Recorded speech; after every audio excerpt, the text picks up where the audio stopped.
بسم الله الرحمن الرحيم. تبارك الذي بيده الملك وهو على كل شيء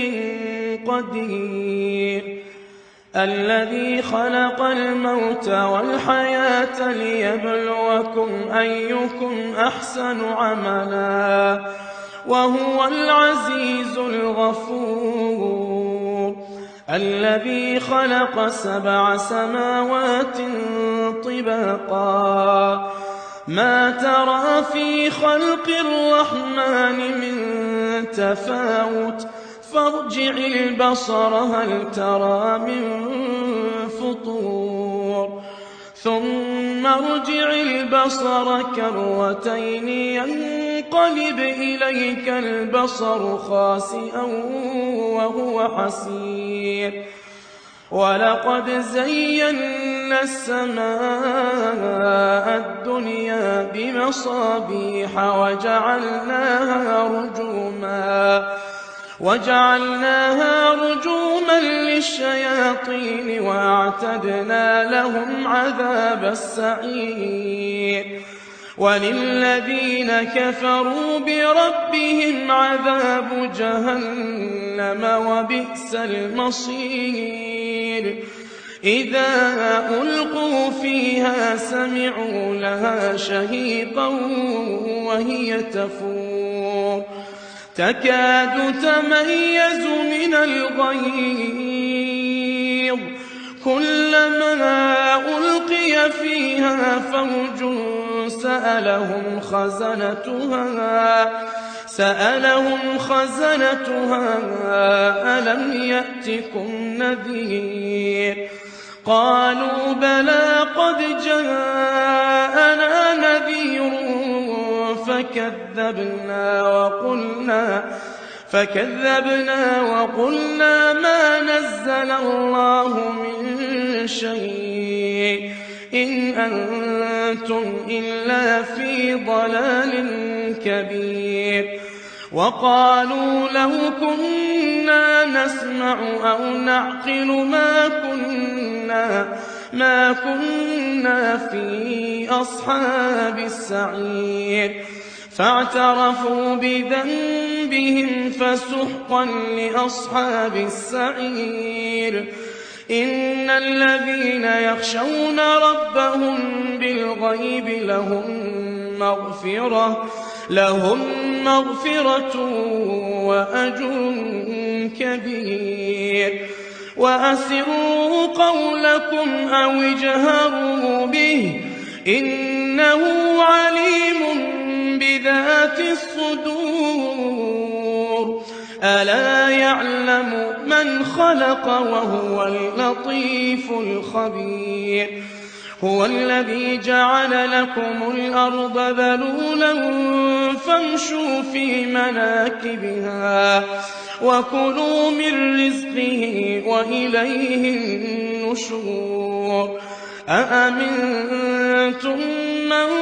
في السماء أن يخسف بكم الأرض فإذا هي تمور، أم أمنتم من في السماء أن يرسل عليكم حاصبا فستعلمون كيف نذير، ولقد كذب الذين من قبلهم فكيف كان نكير، أولم يروا إلى الطير فوقهم صافات ويقبضن ما يمسكهن إلا الرحمن إنه بكل شيء بصير، أمن هذا الذي هو جند لكم ينصركم من دون الرحمن إن الكافرون إلا في غرور، أمن هذا الذي يرزقكم إن أمسك رزقه بل لجوا في عتو